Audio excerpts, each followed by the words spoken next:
Hidup TV mempersembahkan Oase Rohani Katolik yang dibawakan oleh para imam Keuskupan Agung Jakarta.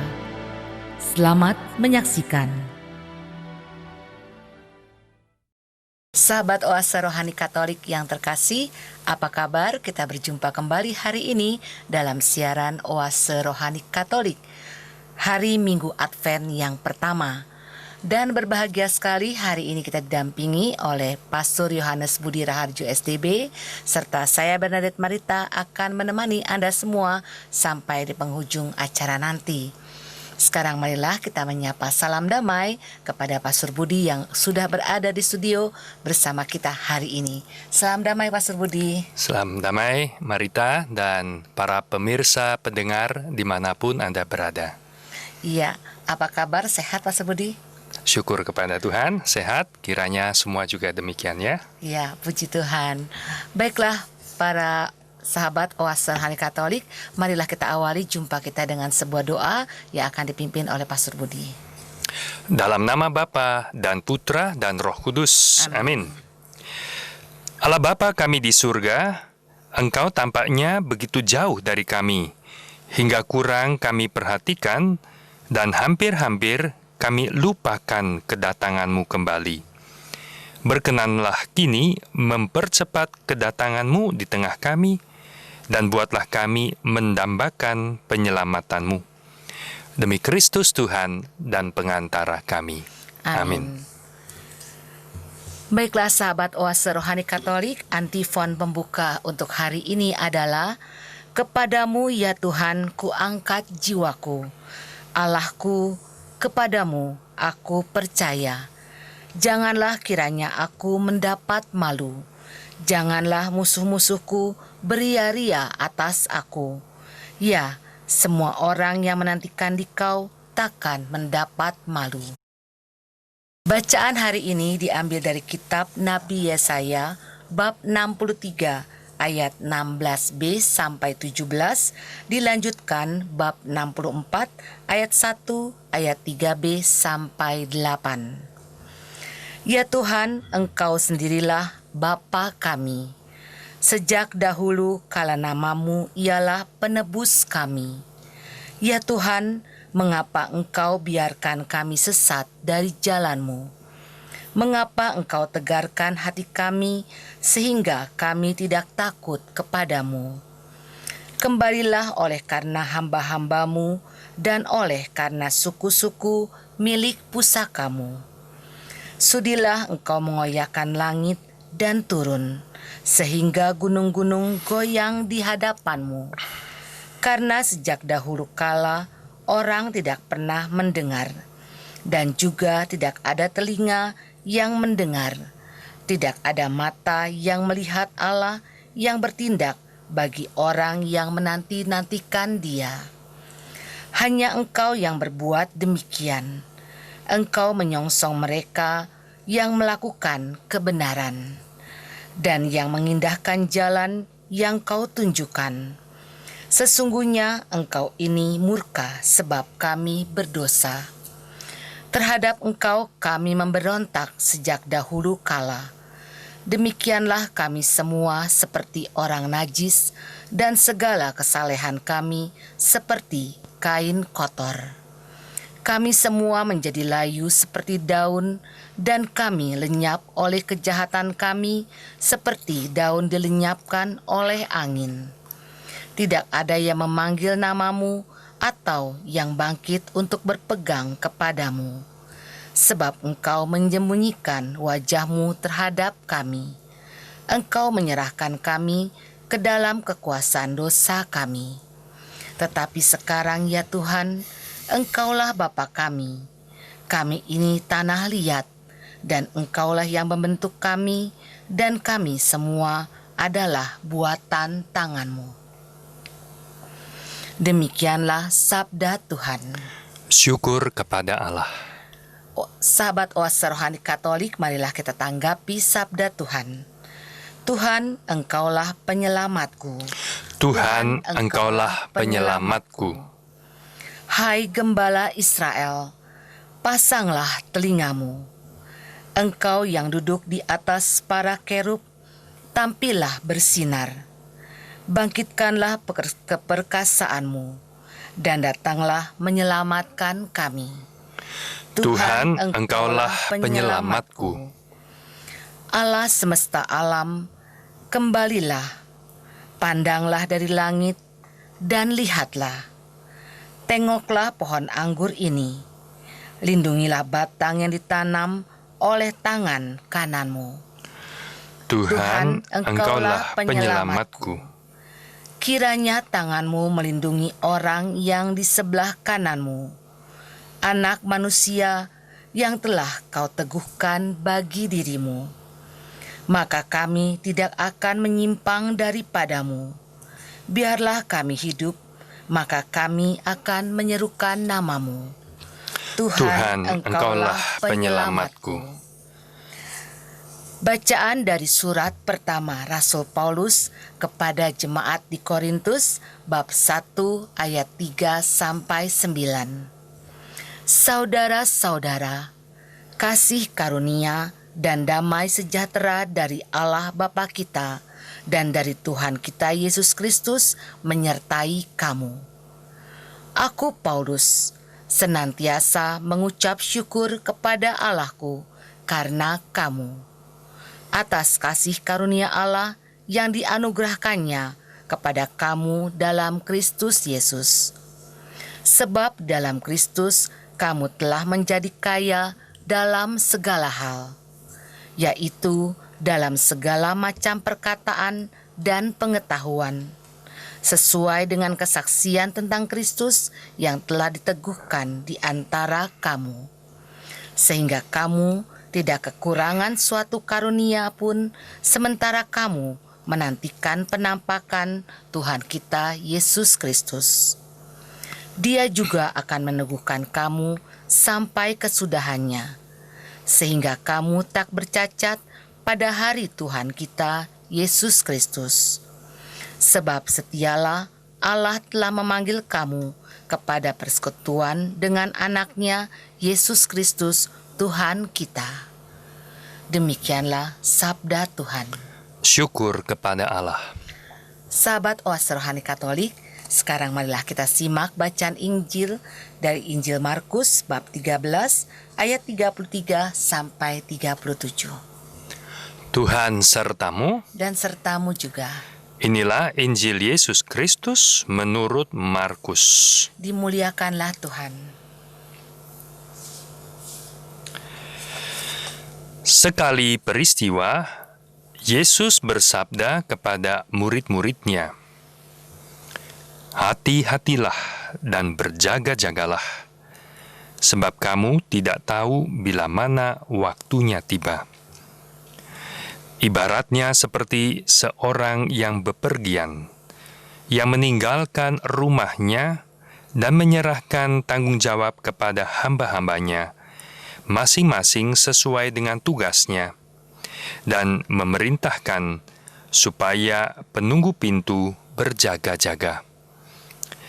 Karena itu berjaga-jagalah, sebab kamu tidak tahu bila mana tuan rumah itu pulang, menjelang malam, atau tengah malam, atau larut malam, atau pagi-pagi buta.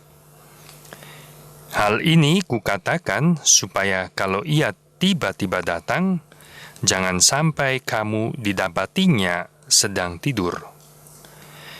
Apa yang kukatakan kepada kamu, kukatakan kepada semua orang, berjaga-jagalah."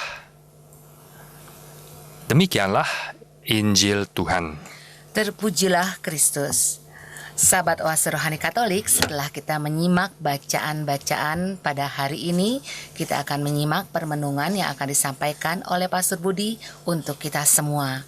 Pastor, dari bacaan-bacaan hari ini, kiranya kabar sukacita apa yang ingin disampaikan kepada para pendengar terkasih?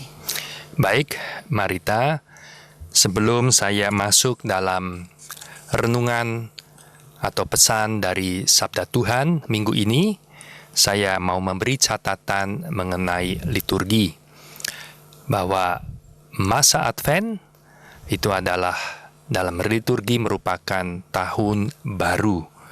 Kita memasuki tahun liturgi yang baru, yaitu tahun B. Dalam lingkaran tahun A, B, dan C, sekarang kita masuk dalam tahun B. Maka Injil yang akan digunakan banyak mengambil dari tulisan Markus. Tentu dalam perayaan Ekaristi Anda bisa melihat di gereja warna juga ungu karena kita masuk dalam masa Advent, yaitu masa penantian. Dan masa penantian itu bisa kita lihat atau bagi menjadi 3 jenis. Masa penantian akan kedatangan Tuhan yang kedua kalinya, yang kita imani terjadi pada akhir zaman, di mana Tuhan datang lagi dan nanti dalam kemuliaan sebagai hakim, sebagai raja. Dan dalam gereja kita juga merenungkan kedatangan Tuhan senantiasa dalam hidup gereja. Karena Tuhan bilang bahwa Ia menyertai kita sampai akhir zaman.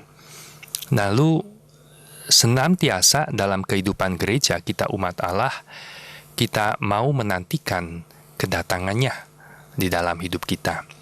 Dan yang ketiga, di dalam liturgi, kita tentu mempersiapkan kedatangan Tuhan yang lahir di Bethlehem itu. Itu adalah pesta besar, pesta meriah, yang kiranya kita senantiasa tunggu-tunggu dan kita sukai, yaitu perayaan Natal. Dengan banyak dekorasinya, gua untuk Natal itu, bayi Yesus, dan suasana sekitar Natal, apalagi mendekati tahun baru yang penuh kesan semarak, pasti kita tunggu-tunggu.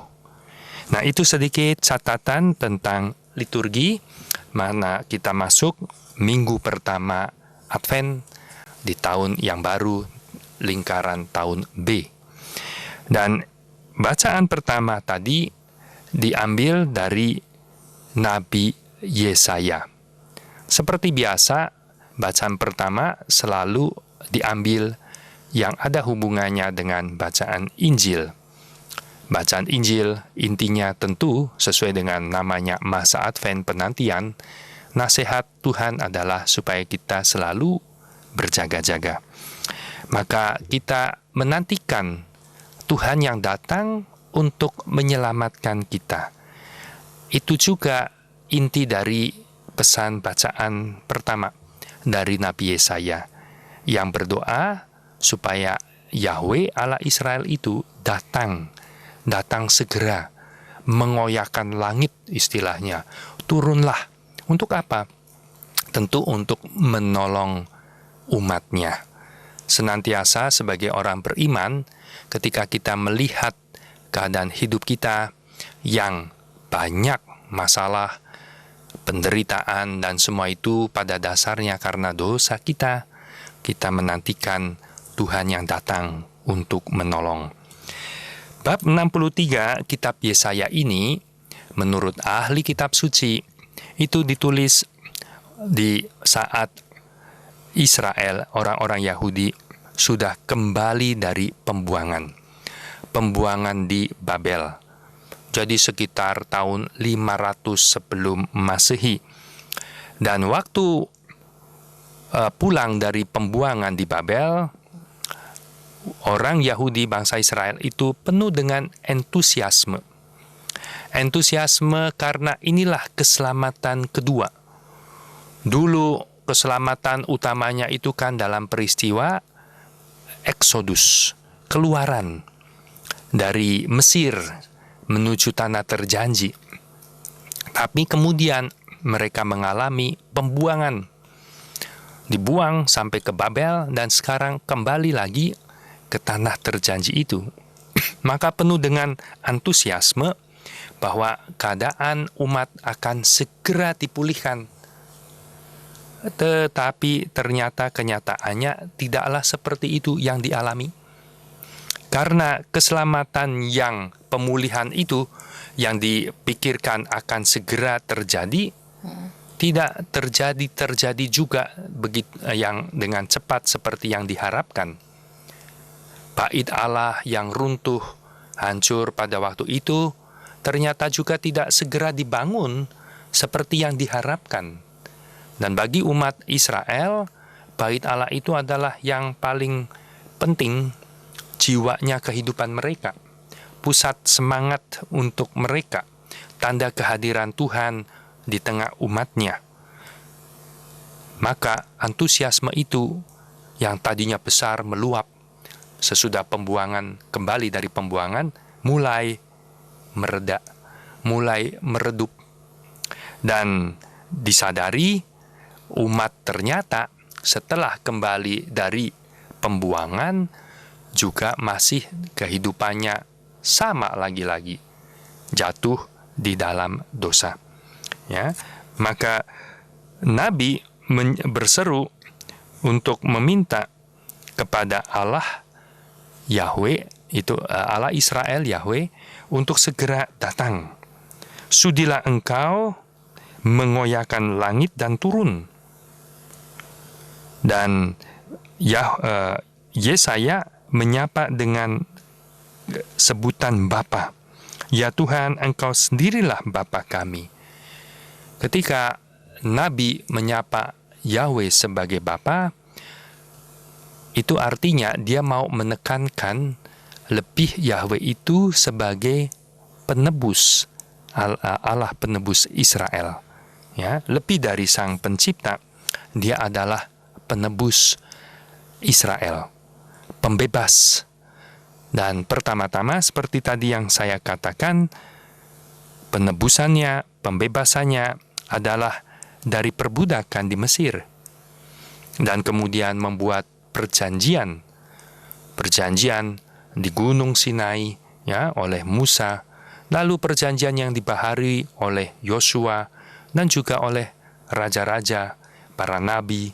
Demikian Nabi menyebut Yahweh menyapa dengan Bapa kami, karena lebih sebagai yang dialami pembebas, penebus umat Allah itu. Dan juga ketika keluar dari pembuangan kembali ke tanah terjanji, itu makin menguatkan pengalaman betul-betul Yahweh itu sebagai sang penebus, ya, sebagai Bapa untuk anak-anak yang membeli kembali anak-anak ini yang sudah terbuang, ya, sudah menjadi tawanan, kembali ke miliknya, pusakanya, tanah terjanji itu. Namun seperti tadi yang saya katakan, meskipun umat Allah ini sudah mengalami tidak hanya diciptakan, bahkan ditebus oleh Yahweh, tetapi sering kali, berulang kali, umat Israel ini tidak setia, berdosa, dan tidak hanya saat pembuangan, tetapi sesudah pembuangan juga masih hidup dengan kedosaan itu. Maka Nabi juga mengatakan seperti daun yang dilenyapkan oleh angin, ya, kami semua menjadi layu seperti daun, dan kami lenyap oleh kejahatan kami, seperti daun dilenyapkan oleh angin. Nabi mengingatkan itu semua karena kedosaan umatnya sendiri. Sampai-sampai merasakan bahwa Allah itu menyembunyikan wajahnya terhadap umatnya. Tetapi selalu pesan yang menggembirakan, yang menyemangati adalah tetap Nabi Yesaya mewakili umat Allah yang tetap punya iman dan harapan akan Allah Bapa itu yang penebus, yang Maha Rahim. Sehingga doanya yang seperti tadi dikatakan, koyakan langit, turunlah, Dan di ayat 8 itu dari bab 64, tetapi sekarang ya Tuhan, Yahweh, Engkaulah Bapa kami. Diulang lagi, Engkaulah Bapa kami, Engkau yang menebus kami. Engkau yang selalu mau membuat kami ini milikmu. Kami ini tanah liat, ciptaanmu juga. Dan Engkaulah yang membentuk kami. Selain menyebut Bapa sebagai penebus, juga pada dasarnya karena juga Dia juga sang pencipta, ya.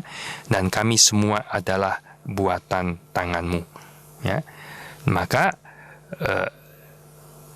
perikop ini mau mengingatkan kepada kita, menyampaikan pesan bahwa umat diminta untuk menantikan kedatangan Tuhan yang adalah penebus, yang mau memulihkan keadaan umatnya yang sengsara, yang tidak baik karena kesalahan dosa yang diperbuatnya sendiri, dan mau minta pertolongan Tuhan supaya menebusnya, supaya menyelamatkannya dan membuatnya kembali menjadi milik Tuhan.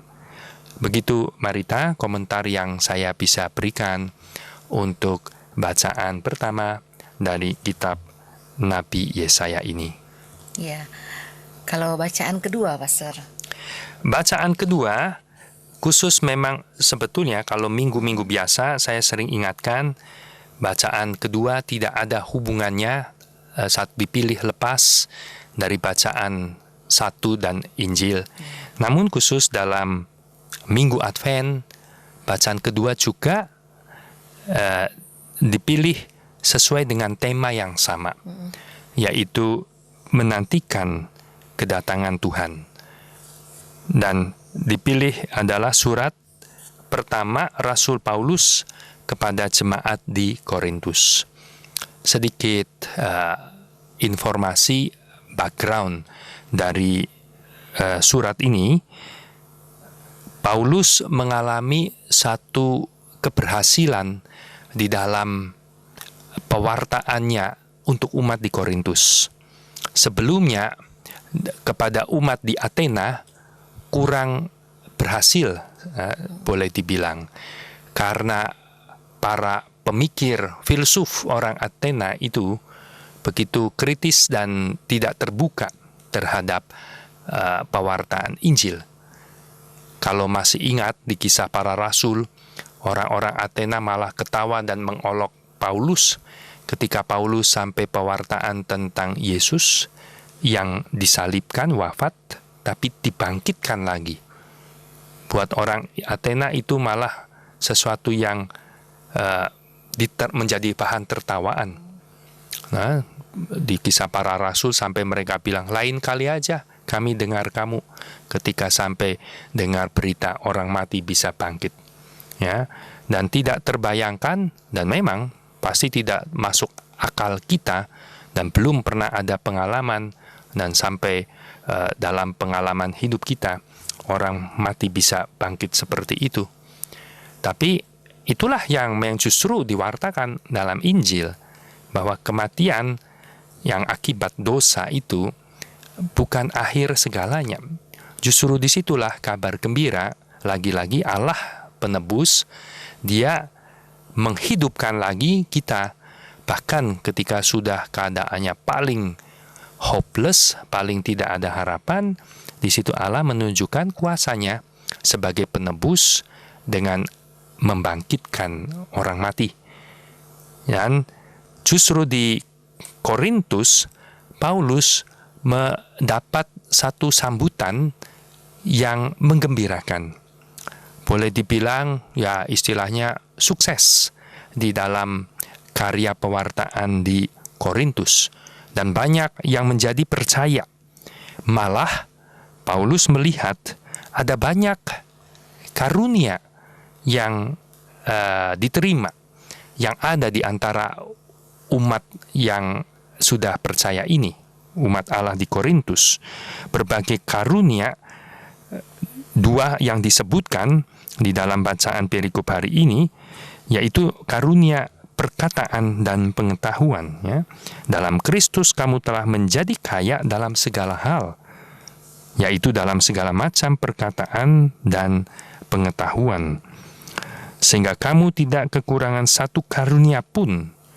Tetapi dia mengingatkan itu, bahwa kita ini masih belum betul-betul mengalami penyelamatan yang paripurna, sementara kamu menantikan penampakan Tuhan kita Yesus Kristus. Nah, itu yang dipilih untuk bacaan kedua, sementara kamu menantikan penampakan Tuhan kita Yesus Kristus, menantikan pernyataan Tuhan, kedatangannya kembali itu.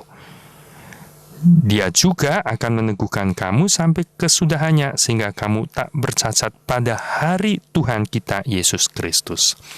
Istilah hari Tuhan Paulus pakai untuk mengacu kepada nubuat tentang akhir zaman, hari Tuhan. Dan Paulus meminta supaya umat di Korintus dengan menyadari karunia-karunia yang ada, tetapi jangan lengah, ya, tetap perlu waspada, berjaga-jaga supaya kedapatan tak bercacat pada hari Tuhan, yaitu pada kedatangannya yang penuh kemuliaan. Itu yang menjadi pesan dari bacaan kedua. Seperti tadi saya katakan, khusus dalam masa Advent ini dipilih juga bacaan kedua yang nyambung dengan tema Advent, penantian akan kedatangan Tuhan yang menyelamatkan, yang memuliakan kita. Maka dari itu juga umat di Korintus dinasehati oleh Paulus supaya berjaga-jaga, waspada, supaya kedapatan tidak bercela, ya, dalam keadaan hidup dalam rahmat Tuhan, dalam karunia-Nya, dalam panggilan kepada kekudusan. Begitu, Marita. Ya, Pastor, tadi kan Pastor bilang ada karunia dalam perkataan dan pengetahuan. Apa maksudnya itu, Pastor? Karunia dalam macam perkataan dan pengetahuan. Ya, dalam arti tentu karunia itu semua dari Roh Kudus. Dan karunia itu diberikan oleh Roh Kudus menurut kehendak Tuhan untuk membangun jemaat. Ya, ada orang yang punya karunia untuk berkata-kata, menyampaikan pesan Tuhan dengan baik, bisa membangun kehidupan iman umatnya. Ada karunia lain yang tidak disebutkan di sini seperti menyembuhkan, ya. Ada karunia lain yang untuk bernubuat, ya, dalam bagian lain di surat Korintus begitu. Ada yang karunia lain untuk menafsirkan bahasa roh begitu, ya.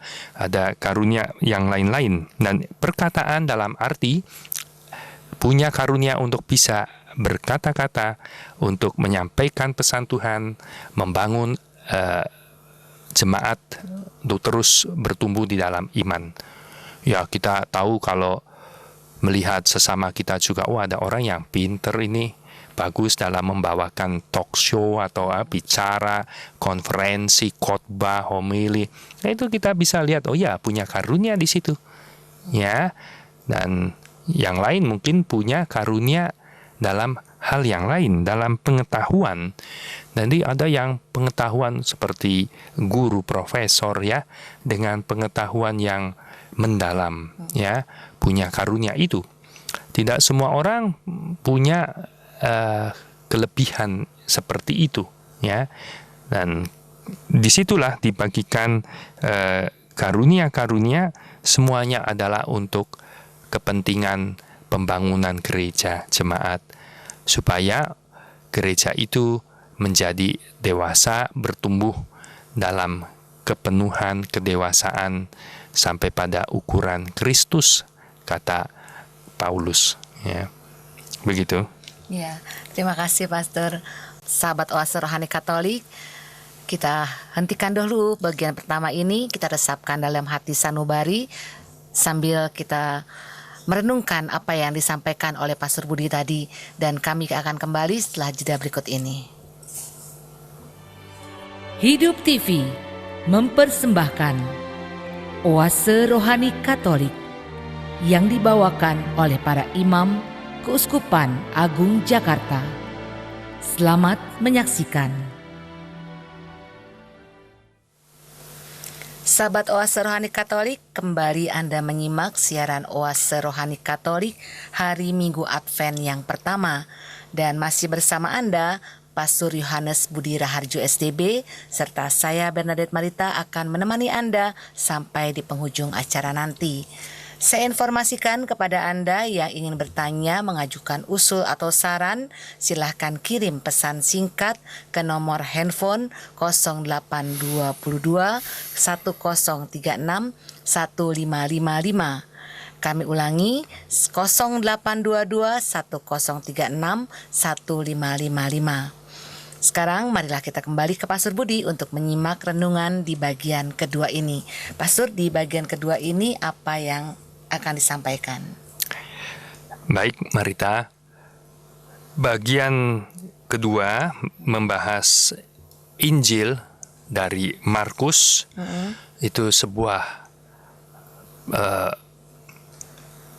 perumpamaan, dan sebuah perumpamaan yang singkat dan sederhana. Dan pesannya juga begitu jelas untuk kita. Seperti tadi pada bagian pertama sudah dikatakan, kita dalam masa Advent, masa penantian, maka pesannya juga sederhana dan jelas. Berjaga-jaga. Kenapa? Karena yang dinantikan itu kita tidak tahu kapan datangnya. Kalau yang dinantikan sudah tahu datangnya kapan, mungkin kita sudah bisa untuk berencana. Persisnya, disitulah jam ini aku siap. Nah, ketika yang dinantikan itu kita tidak tahu kapan datangnya, nah disitulah maka konsekuensinya adalah berjaga-jaga selalu. Dan kita lihat perikop ini kalau di dalam Injil menurut Markus adalah bagian terakhir dalam tulisannya sebelum masuk kepada tulisan mengenai kisah sengsara, wafat, dan kebangkitan Kristus. Kalau Anda buka kitab suci Anda, maka perikop ini juga dikasih judul Nasihat Supaya Berjaga-jaga. Sebuah perumpamaan yang sederhana. Ada orang, tuan rumah itu pergi dan memberi pesan kepada penunggu pintu untuk berjaga-jaga. Karena tidak tahu kapan pulangnya. Menjelang malam, tengah malam, larut malam, atau bahkan pagi-pagi buta. Jangan sampai ketika tuannya datang, ia didapatinya sedang tidur. Lengah, ya. Dan maka pesannya sekali lagi, perikop ini, minggu ini sederhana itu. Berjaga-jaga. Kalau diperhatikan, kata berjaga-jaga itu dalam perikop ayat yang pendek itu ada 3. Ya, di ayat yang ketiga-tiga Yesus sudah katakan hati-hatilah dan berjaga-jagalah. Di ayat 35 di situ ketika menceritakan perumpamaan, Yesus juga bilang karena itu berjaga-jagalah sebab kamu tidak tahu bila mana tuan rumah itu pulang. Dan di ayat yang terakhir, ayat 37, sebagai konklusi penutup dari perikop ini, juga sekali lagi Yesus katakan, apa yang kukatakan kepadamu, kukatakan kepada semua orang, berjaga-jagalah. Jadi kata berjaga-jagalah itu dikatakan 3 kali di dalam sebuah perikop yang sangat singkat itu. Maka pesannya amat sangat jelas, gamblang, dan sesederhana itu. Dan dalam aplikasinya tentu yang sederhana itu, tapi banyak kali kita tidak menghayatinya atau kurang menghayatinya. Karena larut dalam kehidupan dunia, dengan cara-cara dunia, dengan godaan-godaan yang ada, gaya hidupnya, nilai-nilainya, apalagi terus-menerus ada banyak iklan, zaman dunia modern sekarang, media sosial, dari bangun tidur sampai malam, ya. Orang ada karikatur, kalau bangun pagi dulu orang mungkin buka jendela. Ya, kalau sekarang begitu bangun tidur, buka handphone, ya. Langsung dari begitu membuka mata medsos sampai sebelum menutup mata terakhir yang dilihat medsos, ya, dengan banyak informasi macam-macam. Dan pesan yang sederhana, yang sangat gamblang itu singkat dan jelas, tetap terus menjadi relevan, bahkan makin relevan dalam dunia modern kita yang penuh dengan derasnya arus informasi lewat media sosial. Lebih lagi kita yang hidup di kota Jakarta yang seperti ini, perubahan cepat, aktivitas segala macam, kesibukan. Kalau tidak mengingat baik-baik pesan ini, ya besar kemungkinan kita juga lengah. Kata tidur tidak siap, dan kita tidak mengerjakan tugas yang dipercayakan tuan rumah itu kepada hamba-hambanya. Tuan rumah itu sebuah alegori, tentu mengacu kepada Yesus. Dia adalah yang tuan rumah. Rumah itu adalah gereja umat Allah. Ya, dan dia pergi jauh.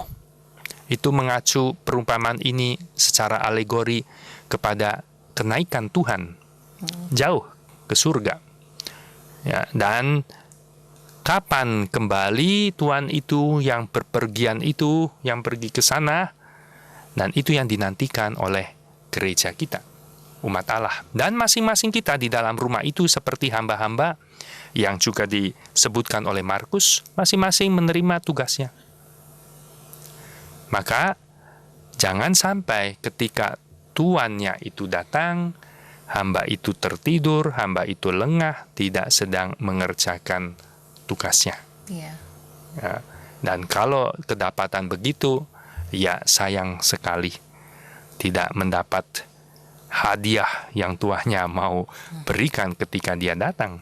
Ya, pastilah kalau tuannya datang dan hambanya yang jaga pintu itu juga sedang melek dan siap membukakan pintu, pasti tuan rumah itu memberi pujian, ya, memberi mungkin promosi seperti itu, ya kan? Tapi kalau didapatinya tidur, mungkin hukuman atau diberhentikan karena tidak melakukan tugas yang dipercayakan. Lagi itu menjadi satu alegori untuk kita masing-masing hamba-hamba itu. Kita masing-masing mendapat tugas. Dan tugas itu tentu adalah melaksanakan apa yang Tuhan ajarkan. Bahaya ketika lengah, tidak mengerjakan tugas, tidak mengerjakan apa yang Yesus ajarkan. Kita hidup tidak sesuai dengan yang Ia ajarkan, dan kedapatan ketika datang malah dalam keadaan yang tidak membahagiakan, ya. Dalam keadaan berdosa, keadaan yang tidak membahagiakan itu tidak ikut. Dalam perikop lain dikatakan kebahagiaan tuannya. Jadi pesannya sederhana untuk Minggu Advent pertama dalam bacaan yang singkat itu, ya, tidak lain 3 kali diulang oleh Yesus sendiri dalam perikop yang pendek, ya. Kukatakan kepada semua orang, berjaga-jagalah. Begitu Marita. Ya, Pastor, kalau dalam zaman sekarang ini, bagaimana contoh berjaga-jaga yang harus kita lakukan? Ya, contoh berjaga-jaga yang kita lakukan, coba lihat apakah Anda memberi waktu untuk hidup doa. Nah, itu jelas. Kalau dalam 24 jam sehari yang Tuhan berikan, ya, merasa tidak punya waktu untuk doa, ya, itu tanda Anda lengah, tidak berjaga-jaga. Ya, saudara-saudari kita orang Muslim juga secara tradisi ada sembahyang 5 waktu sehari. Itu sebetulnya supaya selalu ingat, selalu eling ya, dalam tradisi Jawen begitu ya. So ingat akan Allahnya. Ya. Dan dalam tradisi gereja sebetulnya kalau orang yang maju dalam hidup rohani itu bahkan ada 7 kali untuk doa ya. Khususnya para rahib itu mendoakannya, doa subuh, doa pagi, doa tengah jam 9, doa jam 12, doa jam 3 sore, doa jam 6 sore gitu petang, dan doa sebelum tidur. 7 kali berdoa ya. Tapi banyak umat mungkin bisa sekalipun nggak punya waktu. Nah, itu bahaya sekali. Itu sebuah satu tanda Anda mulai lengah. Anda tidak mengambil sikap berjaga-jaga.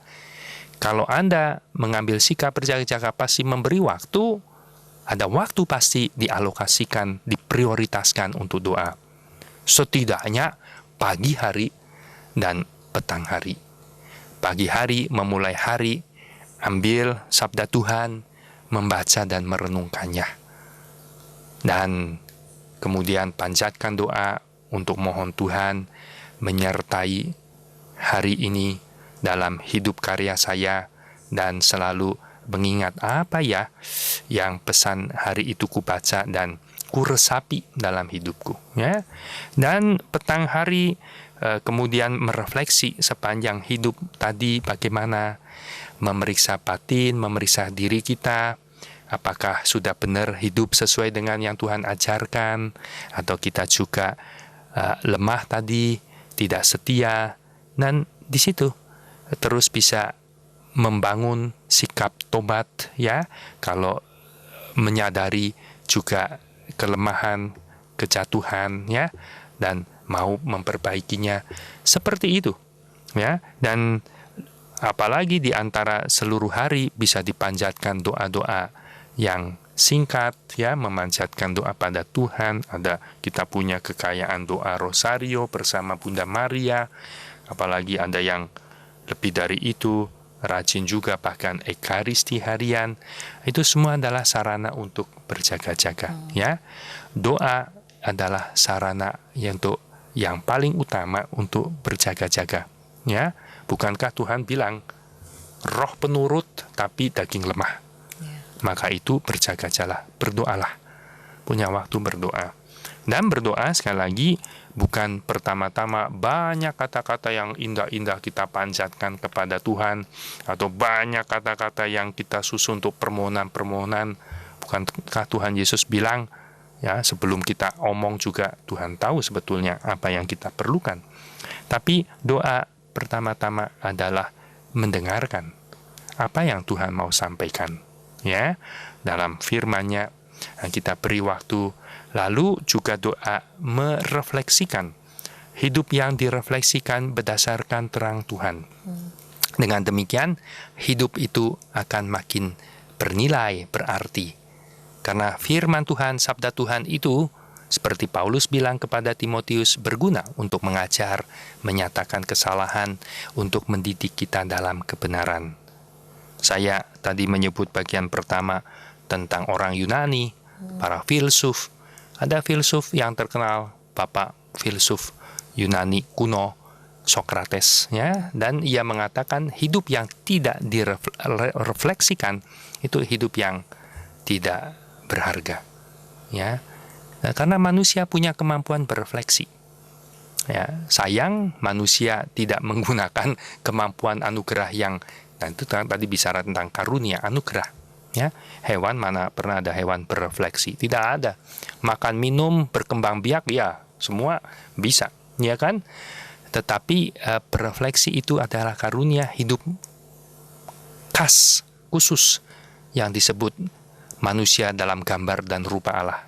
Dan orang kayak filsuf Sokrates pun bisa punya realisasi hidup yang tidak direfleksikan, hidup yang tidak berguna ya, lewat begitu saja seperti hewan.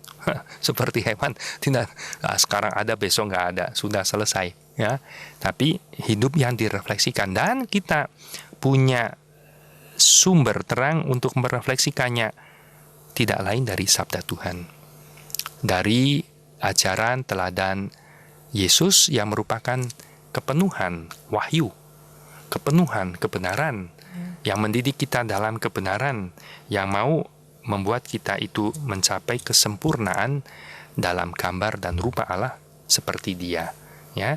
Jadi sekali lagi, sarana utama untuk berjaga-jaga tentu adalah beri waktu untuk doa.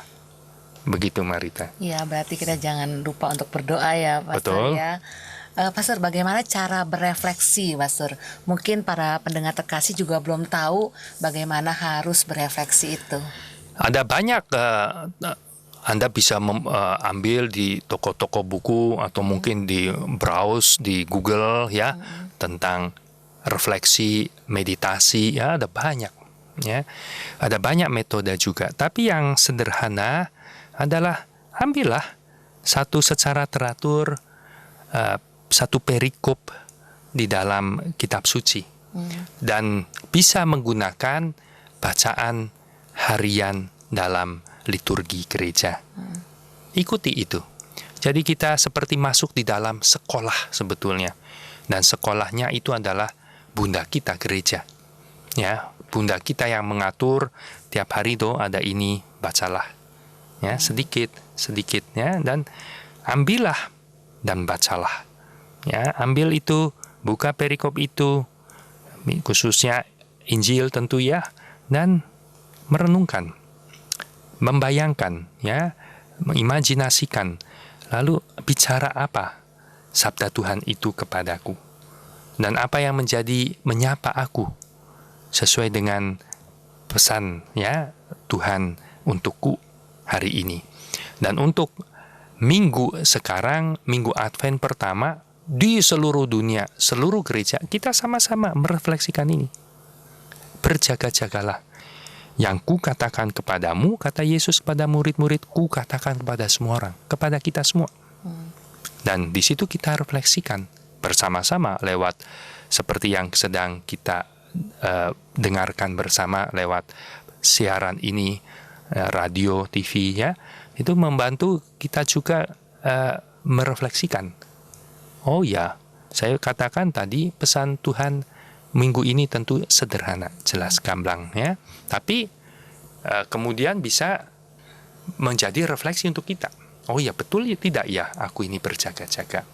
Lalu menjadi evaluasi, benar tidak ya seperti yang tadi saya katakan. Satu adalah yang utama, memberi waktu untuk doa. Dan ketika kita sadari benar, kok bisa ya sepertinya aku nggak punya waktu untuk doa. Itu artinya tidak memprioritaskan, tidak memberi kepentingan. Kalau orang memberikan kepentingan, prioritas, pasti masuk dalam agenda waktunya itu, ya. Orang yang suka nonton bola itu bisa bangun tengah malam, pagi-pagi, ya, karena mementingkan, memprioritaskan. Mungkin yang lain-lain bergeser, ya. Ada yang acara tertentu di TV senang, ya, bisa diprioritaskan, lain-lain tergeser tuh, ya. Dan bisa banyak terjadi, bisa banyak juga itu lengah kita. Karena banyak lagi-lagi yang tadi saya sebut medsos itu, ya, sehingga kita tidak memprioritaskan waktu seperti habis. Padahal kalau direnungkan lagi-lagi, direfleksikan, dievaluasi, bisa-bisa berapa jam itu kita setiap hari ngabisin di medsos hanya kepo, hanya ingin tahu begitu, ya. Menurut statistik orang Indonesia, saya lupa itu ukurannya, tapi tinggi itu, ya, rata-rata setiap harinya berapa menit atau jam orang Indonesia, khususnya Jakarta sih, yang menghabiskan waktu dalam medsos, ya. Wah, itu kalau misalnya rata-ratanya 2 jam, berarti kan ada yang lebih banyak gitu, kan, karena ada yang mungkin tidak sampai segitu. Dan itu sudah menjadi satu refleksi. Maukah kemudian tahun baru, liturgi, kita juga berberes-beres, satu hal yang baru yang mau kita lakukan, ya, mau bereskan. Yang penting sekali adalah mengatur waktu untuk bisa beri waktu untuk doa itu dan berefleksi. Dan secara sederhana, cara berefleksi adalah ambillah Sabda Tuhan, kitab suci, bisa mengikuti kalender liturgi, ya, dan beri waktu membaca, merenungkannya. Seperti Maria. Maria pun yang penuh rahmat kan dikatakan itu. Ia menyimpan perkataan itu dalam hati dan merenungkannya, ya. Bunda Allah yang penuh rahmat pun perlu berproses untuk mengerti. Kan sering di situ disebut Ibu Yesus tidak mengerti maksudnya, tapi dia merenungkan dan berproses untuk bisa mengerti, masuk di dalam misteri anaknya, sabda yang menjadi daging itu menjadi manusia, ya, dan terus supaya bisa mengerti kehendak Tuhan di dalam hidup. Dan proses itu yang perlu kita juga buat. Berikan waktu 5-10 menit barang seperti itu, ya, setiap hari untuk memberi waktu untuk berdoa, berjaga-jaga, berefleksi. Dan pastilah saya yakin kalau itu dilakukan akan membuat perbedaan dalam kualitas hidup orang yang mau bertekun, ya, terus disempurnakan, diberdayakan oleh sabda Tuhan itu. Begitu, Marita. Ya, berarti kita harus memberikan waktu, ya, Pastor, ya. Memberikan waktu entah pagi hari atau malam hari, Ya. membuat pembiasaan dalam diri sendiri untuk terus berefleksi setiap harinya. Nah, Pastor, dalam bulan ini kan masa Advent. Kemudian ada renungan-renungan Advent di dalam pertemuan-pertemuan keluarga. Bagaimana sebaiknya kita sebagai umat Katolik?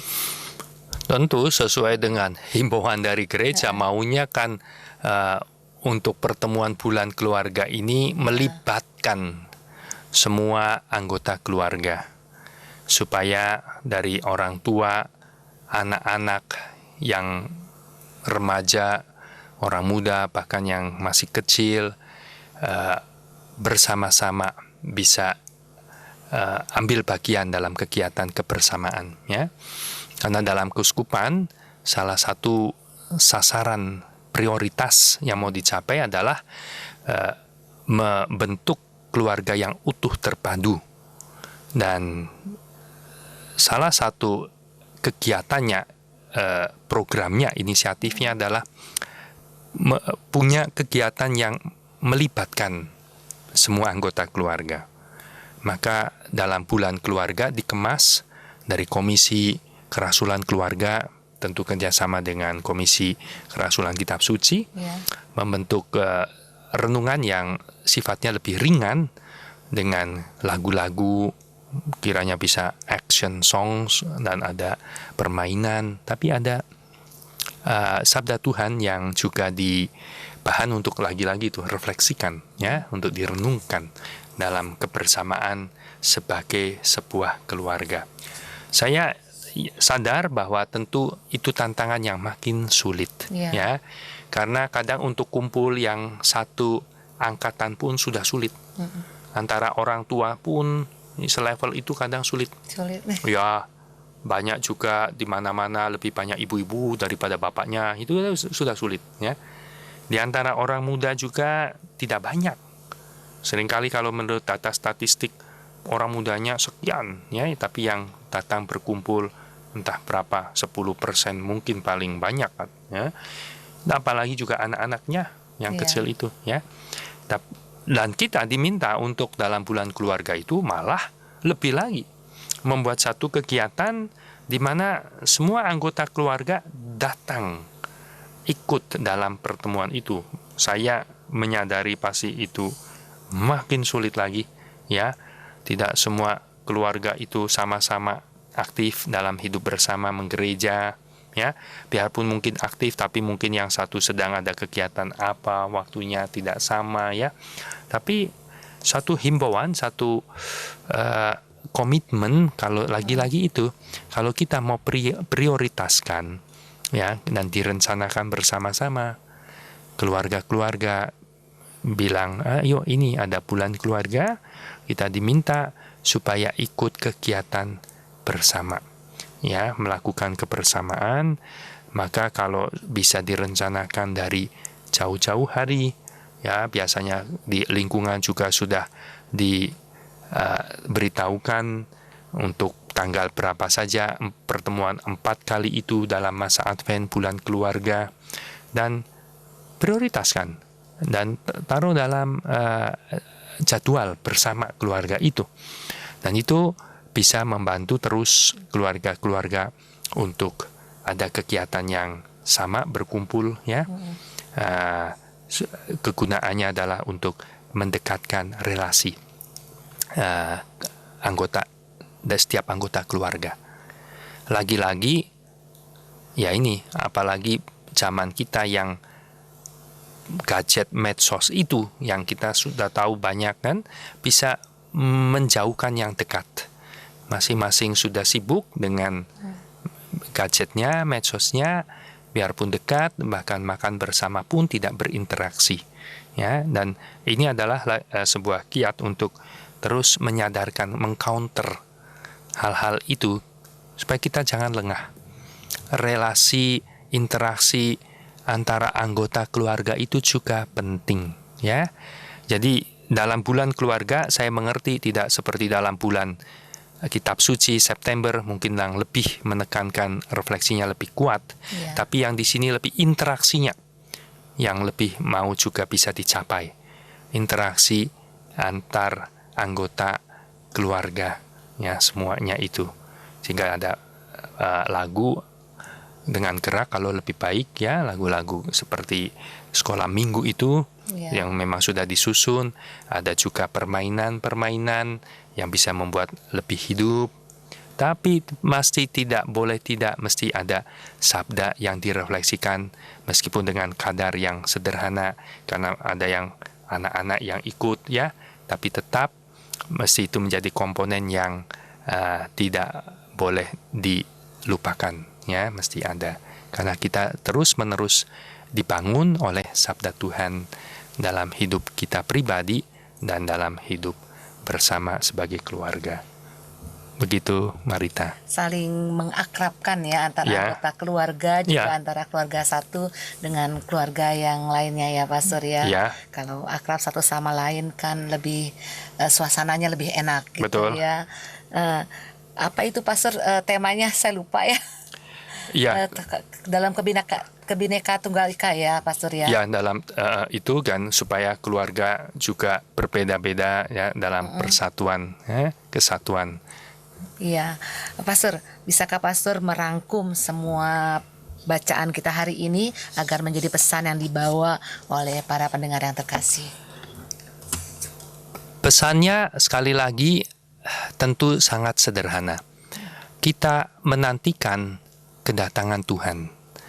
Sebagai umat Allah, kita mau menantikan kedatangannya yang menyelamatkan, yang memuliakan kita. Dan karena kita tidak tahu kapan Tuhan itu datang, maka nasihatnya adalah supaya kita waspada, kita berhati-hati, kita berjaga-jaga.